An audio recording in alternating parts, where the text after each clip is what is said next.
Coucou tout le monde, j'espère que vous allez bien. Alors, j'avais prévu en fait de vous faire comme une synthèse par rapport au burn-out, par rapport à mon expérience. Gardez en tête que ce n'est que ma vérité et mon expérience et que je ne prétends pas détenir la vérité sur le burn-out.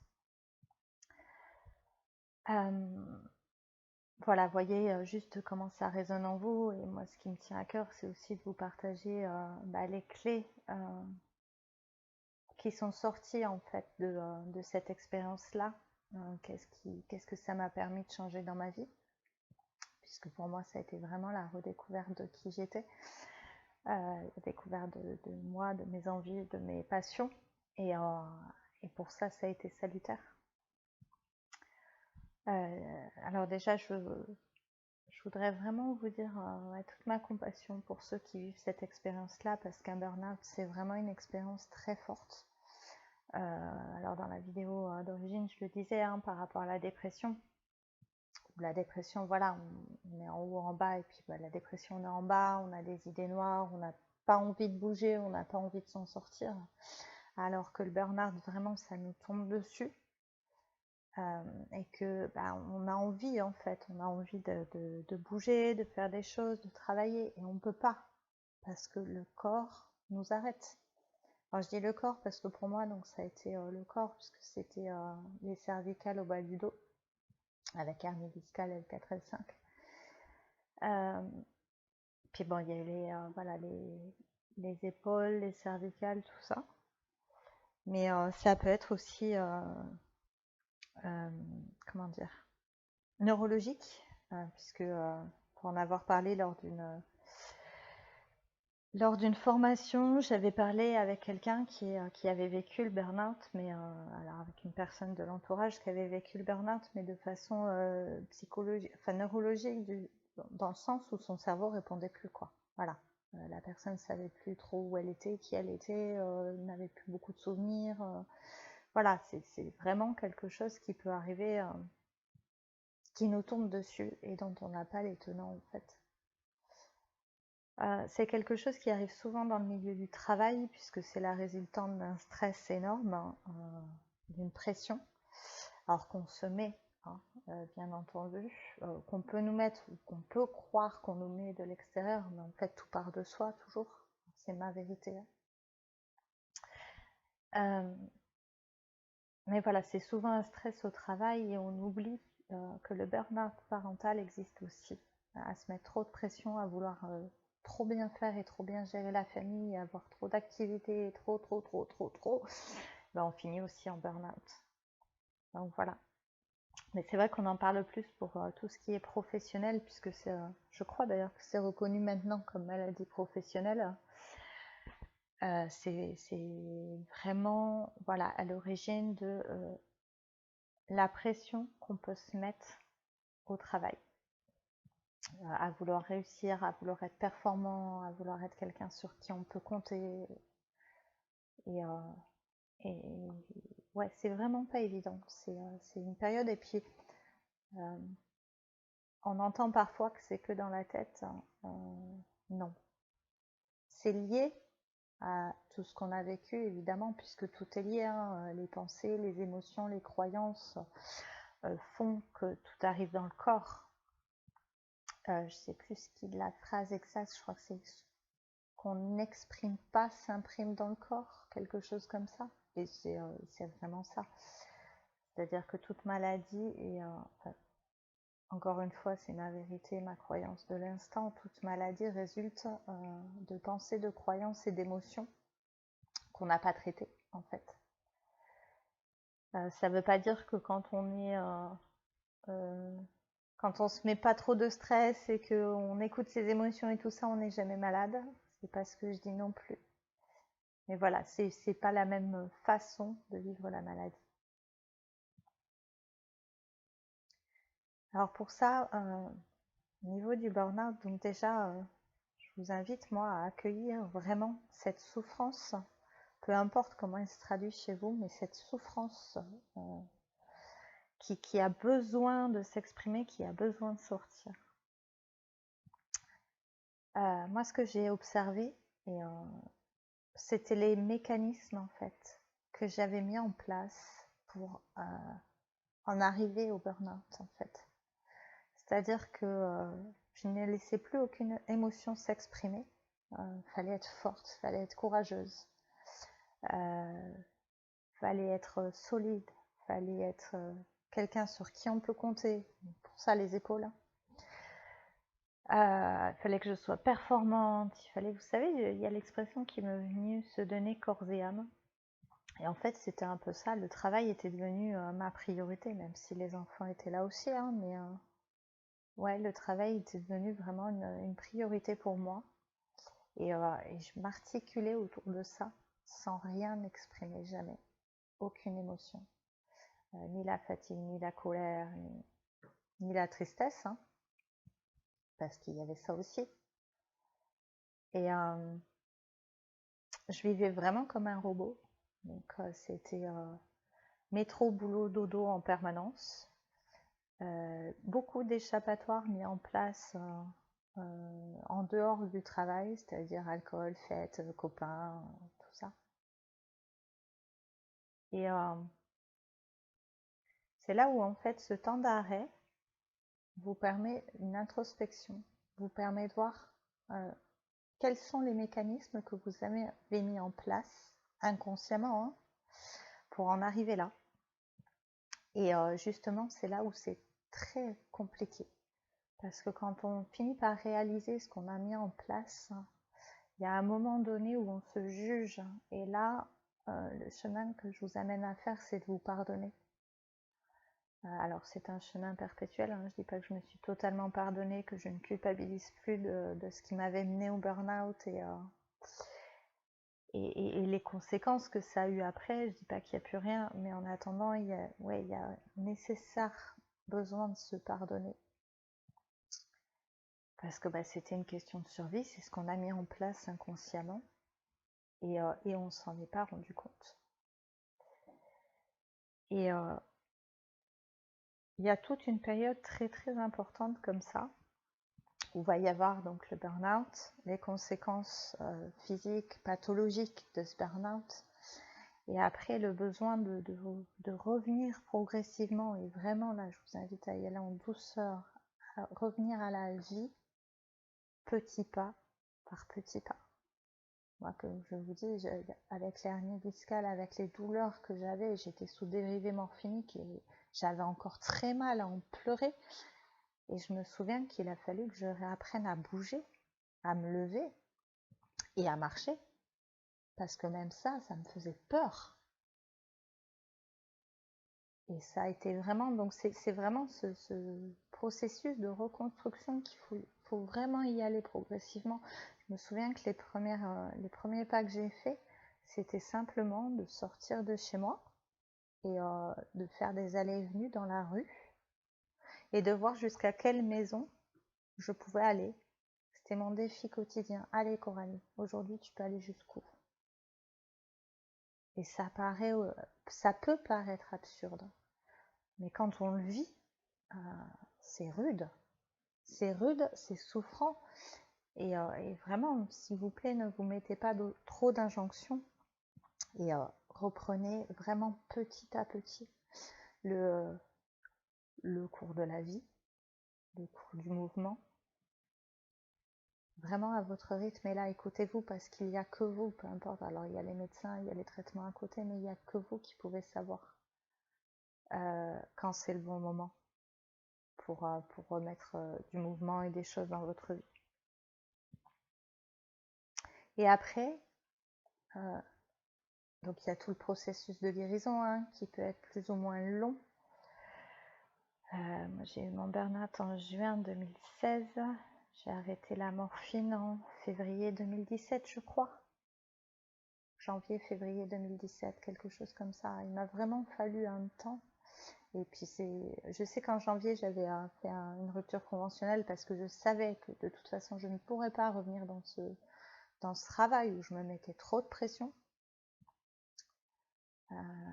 Qui était trop difficile, trop stressant pour moi, et on est tous stressés, hein, peu importe ce qu'on vit, Celui qui n'est pas stressé, peut-être le moine bouddhiste dans son monastère, et encore. C'est-à-dire quand on est dans la vie au quotidien, on a tous des moments de stress, alors des petits stress, des grands stress. Regardez, même partir en vacances, avoir des vacances, les fêtes de fin d'année, tout ça c'est des petits stress en fait. Donc on ne peut pas dire qu'on n'est pas stressé, c'est pas vrai. Mais en revanche, il y a des doses de stress. Et quand on en arrive au burn-out, c'est qu'on a dépassé son seuil de tolérance au stress. Donc ça, c'est vraiment important. C'est le moment où vous reconnaissez que vous êtes en burn-out, le moment de réparation, de guérison. Et il peut être sur des années. Hein.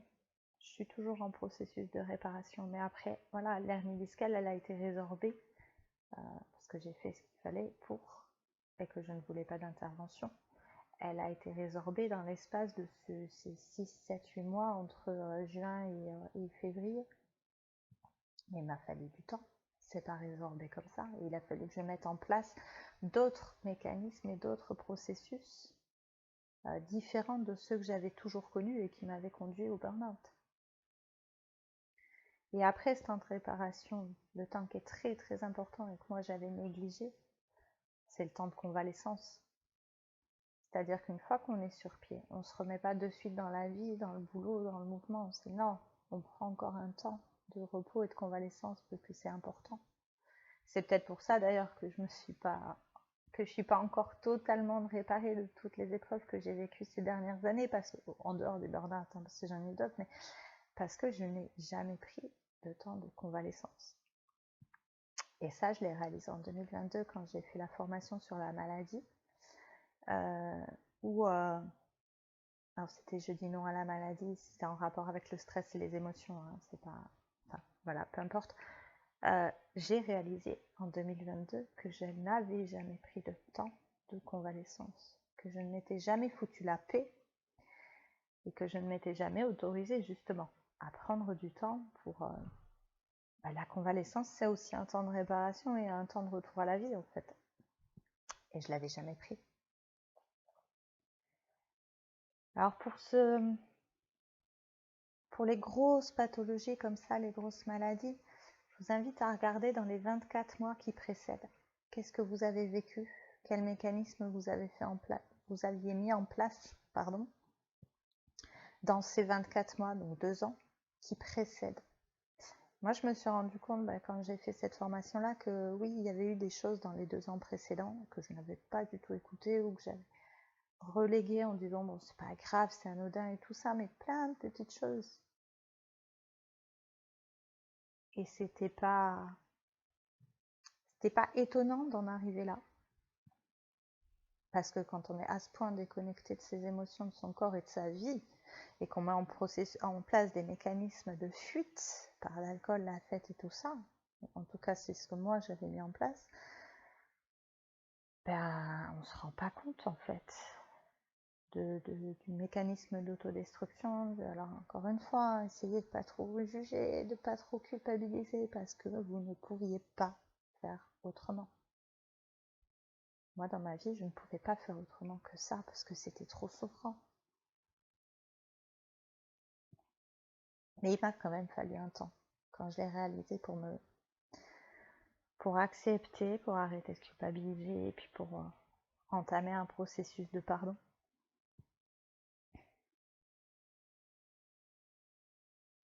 Aujourd'hui, je me suis pardonnée de cette expérience-là parce que, du burn-out en tout cas,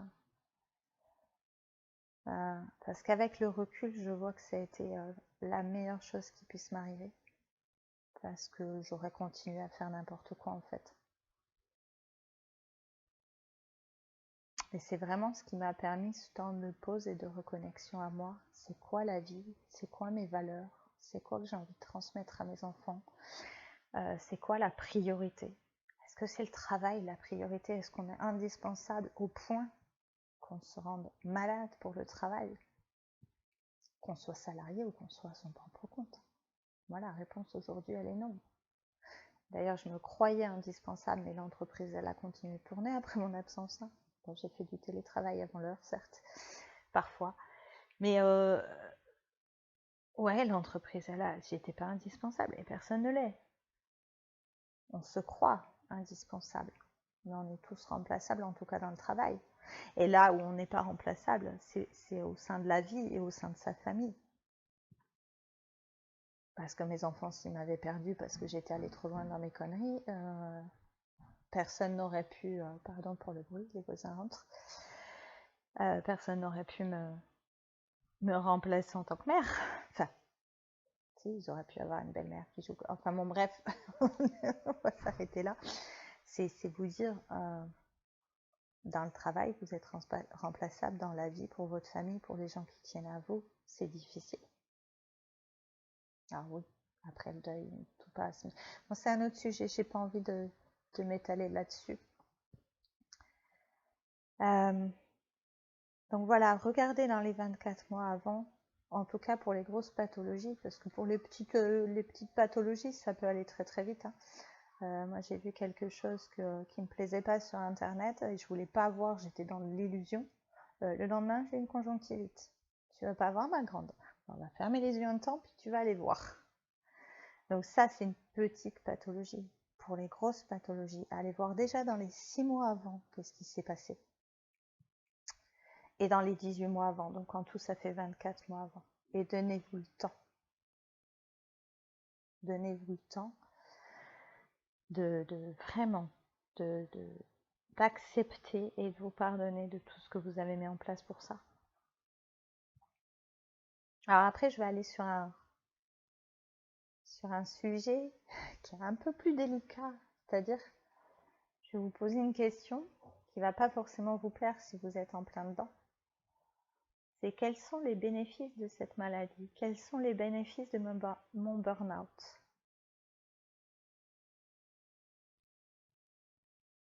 Qu'est-ce que ça me permet de faire? Qu'est-ce que ça m'évite de faire? Est-ce que j'attire l'attention pour moi ou pas? Sur moi ou pas? En général, quand on est en burn-out, oui, on attire un minimum l'attention des proches, mais après, ça permet de faire du tri aussi. Ça permet de se reposer, ce que je m'autorisais jamais à faire avant. La première fois que j'ai dit à mes enfants, là j'ai besoin d'une sieste, ils m'ont regardé avec des yeux. Alors après, je souffrais tellement qu'ils n'ont pas discuté et qu'ils m'ont laissé me reposer. Hein. Mais c'était, ouais, c'est quoi ce qu'elle demande maman là? Elle demande du calme pour aller se reposer, faire une sieste. Ben ouais, parce que je savais pas faire en fait. Avant, il n'y avait pas de repos. Je dormais très peu d'ailleurs la nuit. Et le temps de convalescence aussi. Donc, qu'est-ce que c'est quels sont les bénéfices de ce burn-out? Alors moi, je vais vous en donner quelques-uns, hein, puisqu'on peut parler en exemple que de soi-même. Je dirais même quels sont les besoins cachés. Donc moi, c'était arrêter de travailler, puisque de toute façon, j'avais fait de mon travail la priorité et que c'était pas OK. Ça m'a permis d'arrêter l'alcool, parce que c'était la fête, l'alcool, etc. Donc, je vous en ai parlé dans la vidéo, c'était quasi quotidien, pour ne pas dire quotidien, parce que des fois, je me souviens plus trop, mais voilà, il y avait trop d'alcool, en tout cas. De toute façon, c'est toujours trop de stress, trop d'alcool, trop de fêtes qui conduisent à. Ça m'a permis de renouer avec mes émotions. Ça m'a permis de lâcher. Ça m'a permis aussi d'oser demander de l'aide, parce qu'avant cette expérience-là, je ne demandais de l'aide à personne. Non, j'étais forte, j'étais warrior.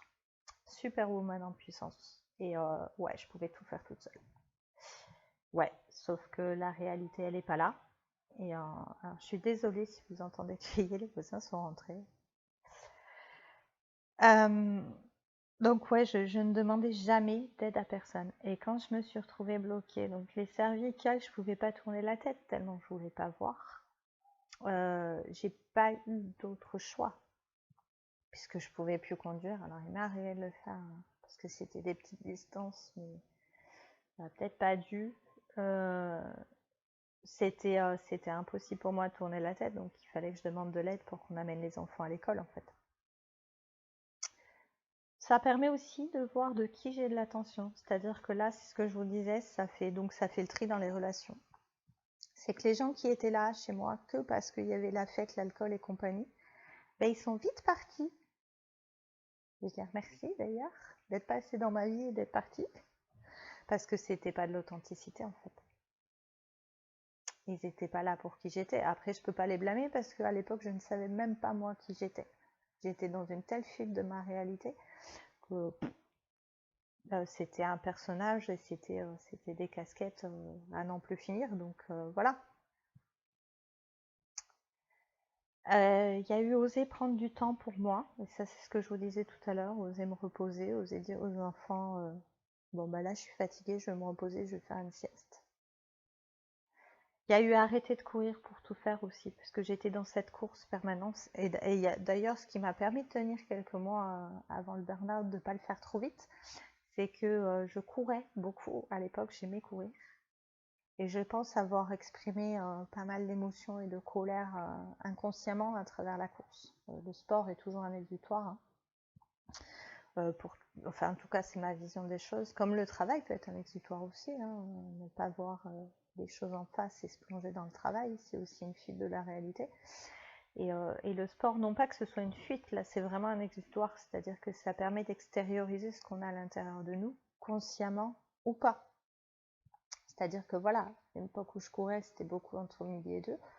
Donc en fait, c'était la pause de la matinée stressante et ça me permettait d'évacuer le stress que j'avais eu le matin pour en fait repartir l'après-midi un peu plus sereine. Hein. Il y a eu redécouvrir, vraiment la redécouverte alors de qui j'étais. Ça, c'est indéniable. Ce qui était important pour moi, quelles étaient mes croyances, quelles étaient mes valeurs. Alors j'ai toujours des croyances limitantes et je les débusque. C'est toute la beauté du chemin. C'est-à-dire que quand on commence à aller à l'intérieur de soi, à découvrir qui l'on est, à entamer quelque part un chemin initiatique, ben on ne s'arrête plus et c'est pour la vie. En tout cas, moi, c'est ce que je vois et c'est ce que je vois à travers aussi mes amis qui sont bien plus âgés parfois et qui continuent à cheminer et à avoir des épreuves dans leur vie. Après tout le travail qu'elles ont fait sur elles, c'est pas le sujet. Mais voilà, on ne s'arrête jamais en fait. On ne s'arrête jamais de lever des voiles, de se redécouvrir, d'enlever des croyances, on ne s'arrête jamais. Et c'est le chemin qui est beau. Pas forcément la destination, c'est le chemin qu'on fait. Ça a été redécouvrir la nature aussi parce que j'avais oublié à quel point la nature pouvait être belle, à quel point elle pouvait faire du bien. Et d'ailleurs, j'ai commencé ou recommencé, peut-être recommencé, oui, parce qu'avant j'en prenais beaucoup aussi, mais j'avais arrêté, la photographie. Et moi, la photographie, c'est vraiment quelque chose qui me fait du bien parce que ça me permet d'abord de voir la beauté de la nature, beaucoup la nature quand je prends en photo, et en même temps d'être présente à l'instant présent et pas être dans mon mental ou dans mes projections du passé ou du futur, quoi. Il y a une phrase que j'ai notée là, parce que je prends des notes. Hein. Pour moi, l'écrit est très important et vous pouvez le voir d'ailleurs de deux façons. L'écrit, L''ECRIT. Et ce qu'on jette sur le papier, c'est souvent l'écrit, LESCRIS. Et je vois cette phrase qui est pour bien m'occuper des autres, je dois d'abord bien m'occuper de moi. Et donc, c'est en fait ce burn-out, cet arrêt en fait dans ma vie, il m'a permis de conscientiser que j'étais souvent en train de m'occuper des autres et pas de moi. Et que pour bien m'occuper de moi, puisqu'après la volonté, ça a été d'être au service hein, à travers mes accompagnements, pour bien m'occuper des autres, il faut d'abord que je m'occupe de moi en fait.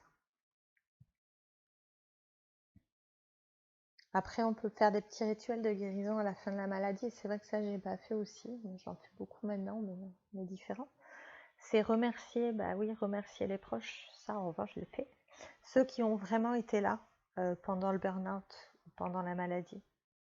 Ceux qui vous ont pas lâché, ceux qui vous accompagnaient, malgré leur impuissance, ils ont été là.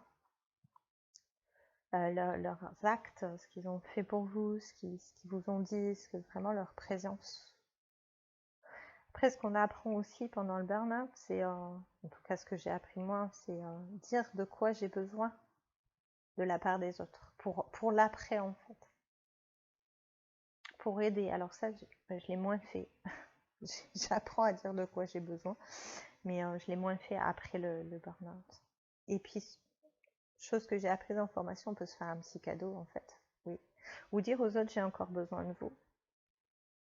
Et après, voilà, le plus important pour moi, ça a été de faire des projets, même tout petits. Alors c'est vrai que comme j'ai pas pris la phase de convalescence, je me suis très mise vite dans les projets, dans la création d'entreprise et tout ça. Mais oui, faire des petits pas. Je me souviens donc pour résorber l'hernie discale, comment j'ai fait pour dépasser en fait ce burn-out. Je vais vous donner maintenant les petites astuces que moi j'ai utilisées. Il y a eu la méditation qui m'a beaucoup aidée. J'ai découvert ce que c'était que la méditation. J'avais aucune idée de ça, de ces pratiques-là. Voilà. Alors peu importe la méditation, que ce soit, moi je propose plus des relaxations guidées, mais c'est un peu ça en fait. C'est sortir du mental, revenir au corps. Par la méditation, ça aide beaucoup. Il y a eu la marche en nature qui m'a beaucoup aidée. Je me souviens, donc je vous l'avais partagé ça dans la longue vidéo, une montée que j'avais faite où la première fois j'avais pleuré en redescendant de peur de tomber. Et maintenant, si je glisse ou quoi, d'ailleurs, il y a 15 jours, je suis sortie en forêt, c'était boueux, j'ai glissé, j'ai rigolé quoi. Il y a eu le yoga. Le yoga m'a énormément aidée et ma prof m'avait avoué que la première fois qu'elle m'a vue, j'étais tellement coincée dans mon corps qu'elle ne savait pas par où elle allait commencer et elle a été géniale dans son accompagnement. Il y a eu les affirmations positives, même si pour l'instant j'ai des douleurs, je m'aime et je m'accepte telle que je suis, ce genre d'affirmations positives-là. C'était sur la chaîne Cœur à Corps sur YouTube où elle avait mis à ce moment-là des affirmations positives et ça m'avait vraiment aidée.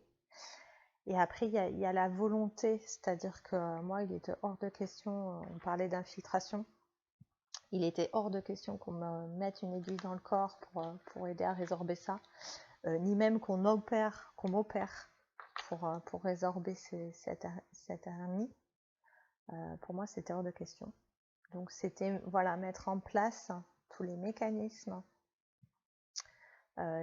nécessaire à la guérison. Je disais d'ailleurs à ma kiné, parce que là il reste une discopathie, je lui disais j'ai bien réussi à résorber une hernie discale, je vais réussir à remettre en route les disques lombaires pour qu'ils soient plus douloureux et pour qu'ils se remettent très très bien. Donc voilà, on a aussi cette capacité en nous. Et d'ailleurs, vous pouvez faire aussi des méditations où vous vous voyez guéri. Vous voyez sans le burn-out, sans la maladie, sans tous ces problèmes qui vous sont tombés dessus, parce que quelque part, oui, ils nous tombent dessus. Faites des méditations où vous visualisez guéri. D'ailleurs, il y a une phrase qui dit « Je me vois guéri, je veux guérir, ce n'est pas la même énergie. Je veux guérir, ça arrivera dans tel temps, alors que je me vois guéri, c'est je le visualise maintenant et je l'imagine. D'ailleurs, le cerveau ne fait pas la différence entre le réel et l'imaginaire, donc on peut très très bien. Et même si au début dans le mental il y a n'importe quoi, tu n'y arriveras pas ou des choses comme ça, c'est dire je prendrai le temps qu'il le faut, mais je vais guérir. Je vais terminer sur quelque chose qui moi que j'ai observé en tout cas dans ma vie. Alors j'ai la chance de ne pas avoir d'énormes pathologies. Et là je pense aux gens qui ont des cancers, des choses comme ça. Parfois l'issue peut être dramatique, mais pour les maladies, le burn-out, pour tout ça, toutes les épreuves qui nous sont envoyées, on peut les transcender, les dépasser. On a la force nécessaire pour le faire, pour découvrir justement ce qu'il y a derrière les messages du corps, les messages de la maladie. Et souvenez-vous toujours que derrière les nuages, il y a le soleil. Que tôt ou tard, il y aura du mieux, des jours meilleurs. Voilà, j'ai réussi à faire plus court. J'espère que ça pourra vous aider. Et n'hésitez pas si vous voulez interagir en commentaire. Je vous remercie pour votre écoute, puis je vous dis à bientôt. Ciao, ciao.